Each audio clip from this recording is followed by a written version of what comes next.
प्रेम के ना कइले के ना कइले प्रेम सिरजानंद बाबा कइले रहले केकरा से एगो बूढ़ बकरी से। हां बकरिया छेरत छेरत मर गई। प्रेम कोई रोड मैरिज किया हां कोई कोर्ट मैरिज किया कोई लव मैरिज किया हां के ना कोई पहला हूं उतरे कोर्ट मैरिज के भगवान राम हां जज के सामने धनुष दूर के कोर्ट में शादी के लिए कोर्ट मैरिज हां रोड मैरिज के भगवान कृष्ण हां रुक्मिणी रोड में पूजा करे जा लिया आ रोड में सहान धके चल चल चल चल होने कहां के कर माई दूध पी ले चल चल चल श्री सोना रोड मैरिज लव मैरिज के हस्तिनापुर नरेश राजा दुष्यंत हां शकुंतला संग फुलवारी में इल्लू इल्लू कर दे हां इल्लू इल्लू इल्लू इल्लू ने कह देला ना अपना माई से जाके पूछ लिया बाबू रंजीत जेकरा चलते गो लइका के जन्म भई उ लइका के नाम पड़ल भरत आ वही भरत के नाम पे देश के नाम पड़ल भारत भारत नाम इल्लू इल्लू के लसे भइल हां मन लेवा लेवी कइला से। हां आज जनवा आज के प्रेम प्यार देख ले एगो एकदम लांगा लइका रहे हां साफ लांगा आ लइकी भी हवा बना देलस हां चिंज नहीं चिंती है नहीं आई एम सुदर्शन जादव हां खिया बहरी भी गा देंगे। 18 गो हाई बा चलेला 18 गो हां 18 गो हाई बा लइकिया सुन के बाप रे तो तेकरा भी रुपया खूब होके दो गो पोकलेन चले हां 10 गो बालू घाट के मालिक है हां ए बालू से तो पूरा खानदान के तर कर देबो आओ न होई जे आ लइका एकदम लंगा रहे खाली हवा बना देलस आ हवा के जाल में लइकी फंस गई कहले के सुना सुना चल तरह के सिकरी ले दे है सिकरी निक नहीं खेला कय भर के लेबू 3 भर के इज्जतिए ले ले हमारी इज्जतिए ले ले हम रुपयो ना है तोरा के 1.25 किलो के सिकरी ले अब गांव घर के साथी संगतिया लड़की सहेली होली सरकले बाप रे बाप रानी धनी खोजत अब यहीं तो पटैले बा माल ले कोई पटना घुमावे बोल के सुना सुना तारा के मोरिया होटल में खियाई हां मोरिया होटल सबसे पटना के महंगा होटल हां 500 रुपए के एक कप चाय मिलेला 500। अब विचार कर कि कौन दूध के चाय बनावेलन सो 50-60 रुपए किलो दूध ह उ काजनी ऊंट के बनावेलन सो कि भेड़ी के बनावेलन सो आ उ लइका रहे लांगा कुछ ओकरा भी रहे ना उ मोरिया होटल ले जाए पैसा रख रही ना उ ले जाके गोलगप्पा के ठेला पर खड़ा कर हे हे हे कहले कि दूगो गोलगप्पा खा हां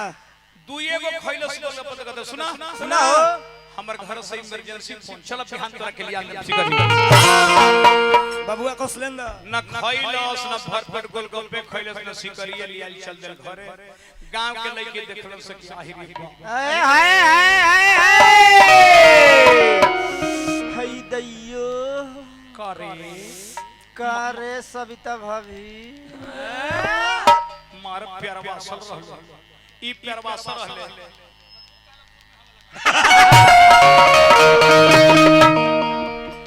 तो हे लइके का ए सखी अरे का सखी तनी कहो न सुनब तो हमरो मजा आई हो का कही अरे कहो न भाभी हौ नाती तो लांगा रहे लांगा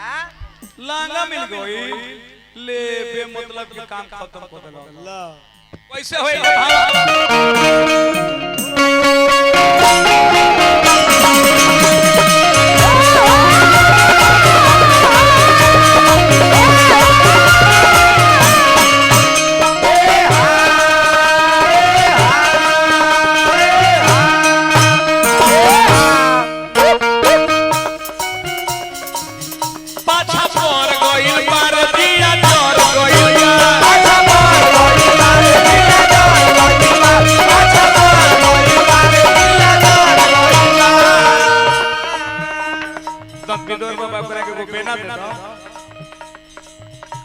पाछा छोड़ गई लेके कहते कि झूठ मूठ के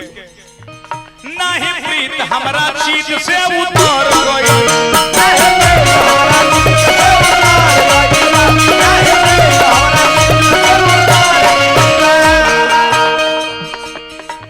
ए सखी नाही समझ में आवी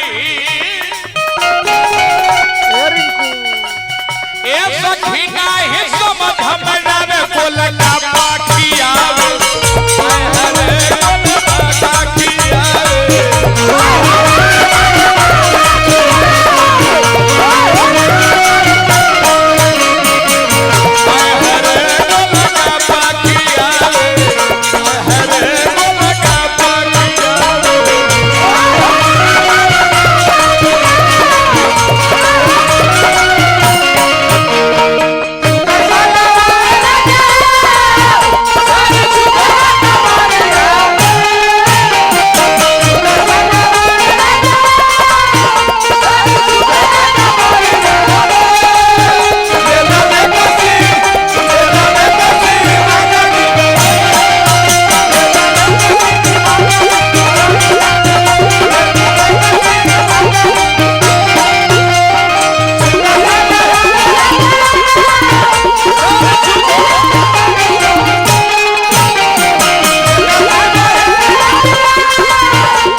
एकदम खत्म मिला